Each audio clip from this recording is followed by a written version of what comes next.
Hello, my name is Iskander Akhmadulin and I'm a trumpet professor at the University of Missouri School of Music. Today I'll be playing set 1 of the Missouri All-State Band audition materials. At the end of each excerpt, I'm going to provide some helpful tips for you to practice. Page 21, exercise number 47. Intervals and scale passages in staccato style. First, practice legato, slurring 2-bar sections as a flow study, always striving for the most beautiful sound, slowly, then in a faster tempo. Shaping each phrase will make it sound more musical and easier to follow both for the player and the listener. I will make a short demonstration.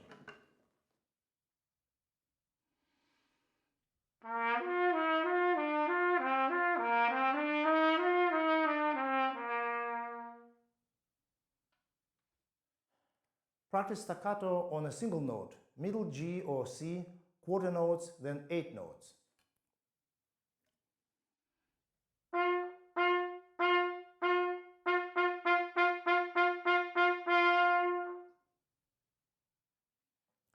Remember that the term staccato means detached, not short.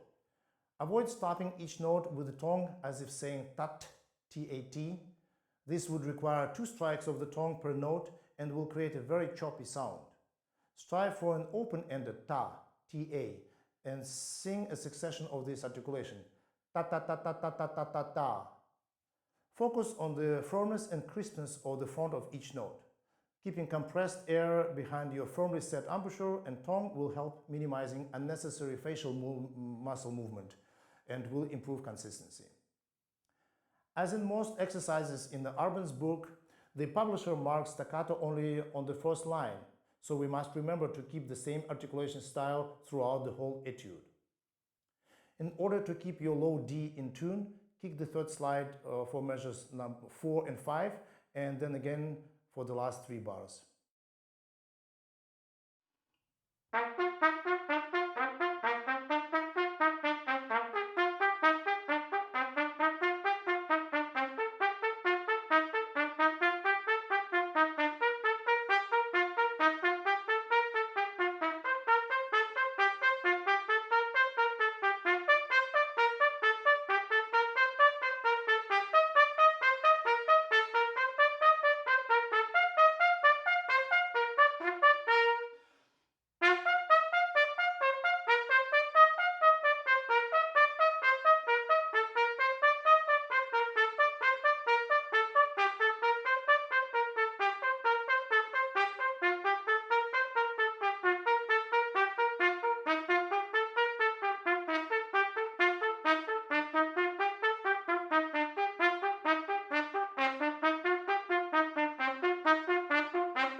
Page 24, number 9. Syncopation and articulation.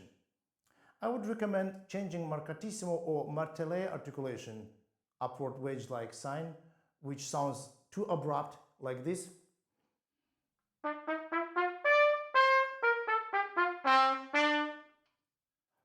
to marcato or accent, which has stronger front and tapers towards the end.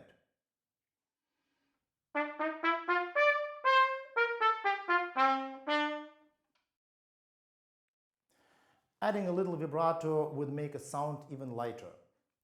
This etude is very dance-like and keeping light articulation would be very appropriate. Since the piece starts with 3/8 pickup notes, the first phrase ends after the third beat of measure 4. While we probably don't need to take a breath at that place, we still should shape the musical line to follow the phrase.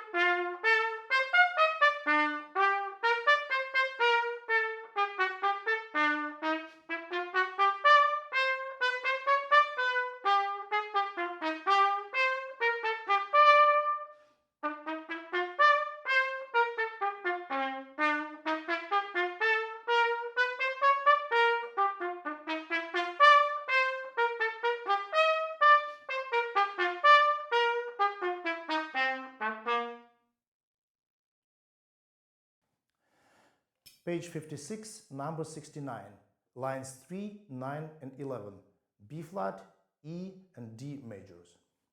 This exercise on alternating legato and staccato based on tonic and dominant arpeggios. Each line ends with an arpeggio that becomes a dominant seventh chord of the next key, leading us to the next line. Thus, it makes musical sense to finish each line with the downbeat of the new key, adding one note at the end. For the exercise in B flat major, we should add E flat,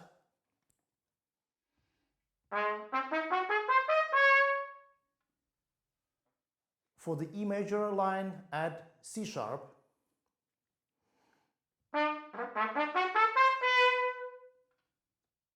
and finish the D major exercise on G.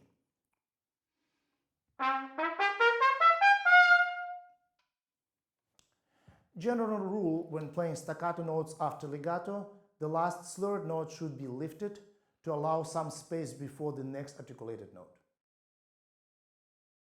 The very first ascending interval in B-flat study involves some lip flexibility.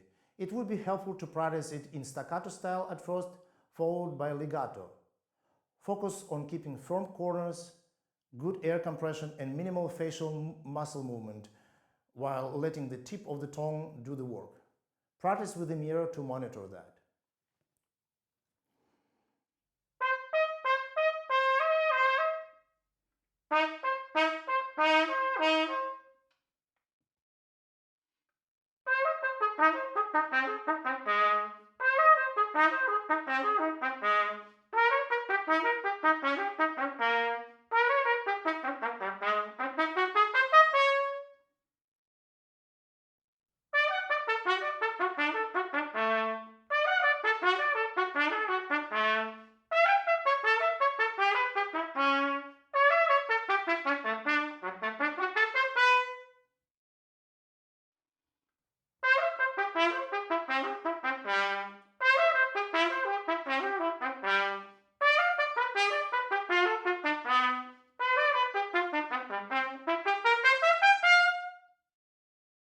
Page 189, study number 138. Triple tonguing and staccato 16th. Practice triple tonguing using exercises in Arban's book starting on page 155. Also, kill two birds by using triple tonguing while working on your scales.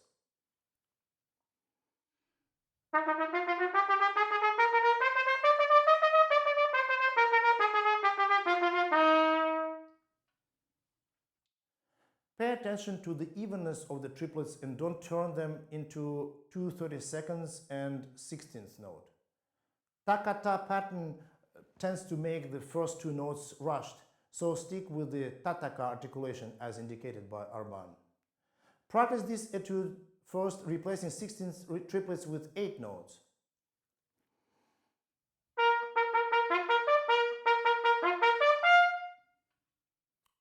Also practice the rhythmic pattern on a single note, let's say middle C.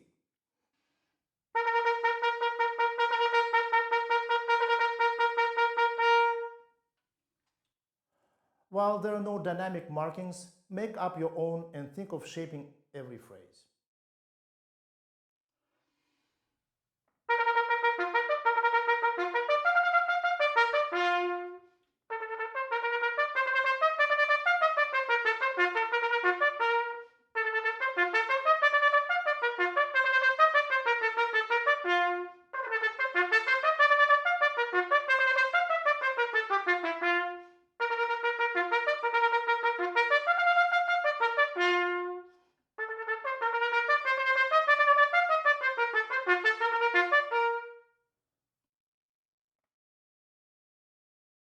Page 221, number 102, Giuseppe Verdi, aria from Macbeth.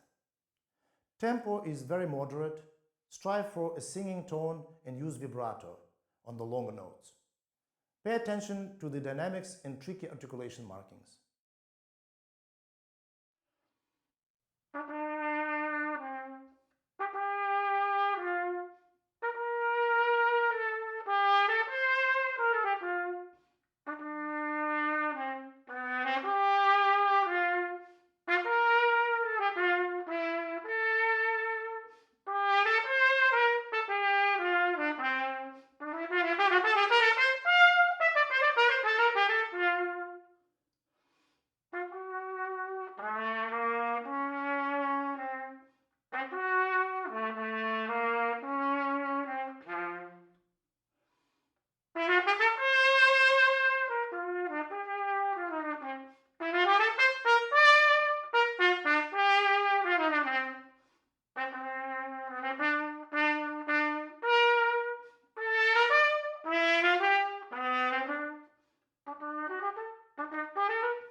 page 285, characteristic study number 1. Arban's characteristic studies are basically the review of the material covered in the whole book. So, in the first 7 lines of this study, we see diatonic scales, major, diminished, and major 7th arpeggios, trills, wide intervals, scales in triplet patterns, various articulations, and dynamics. Practice slowly in short segments, 1 measure or even shorter.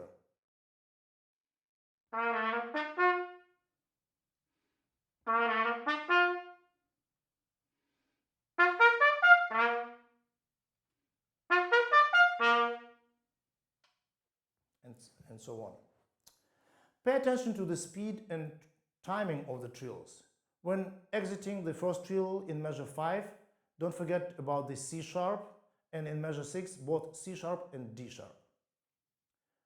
Practice descending C major scale after the double bar in 8th notes with beautiful tone and good airflow. Then match that playing as written in triplets.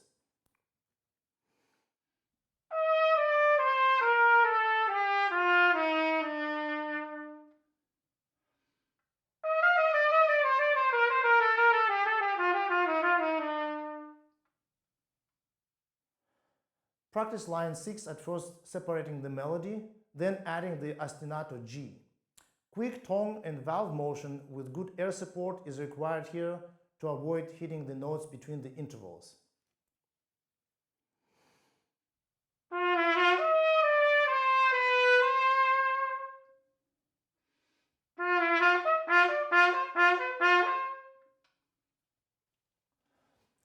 While the phrase or breath mark in the last measure of line 6 is placed in a more comfortable spot for breathing after the 4th beat, the phrase actually ends on the downbeat, and the new phrase starts at the pickup to the 2nd beat.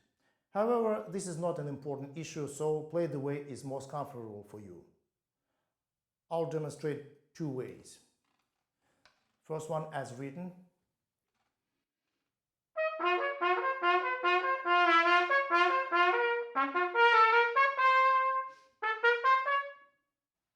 And then how the phrase probably should be shaped.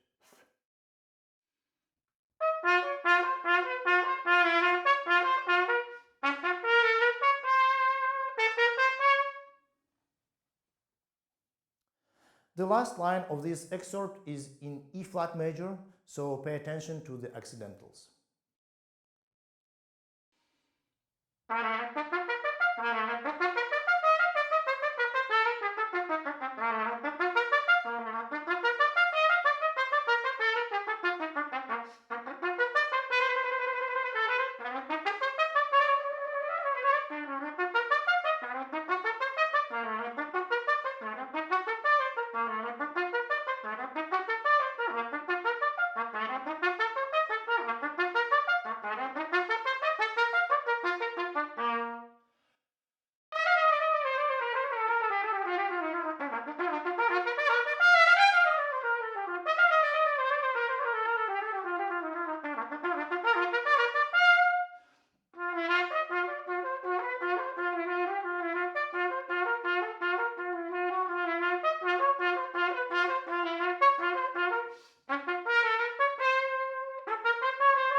Thank you very much for checking out this video. I hope the suggestions would be helpful for you.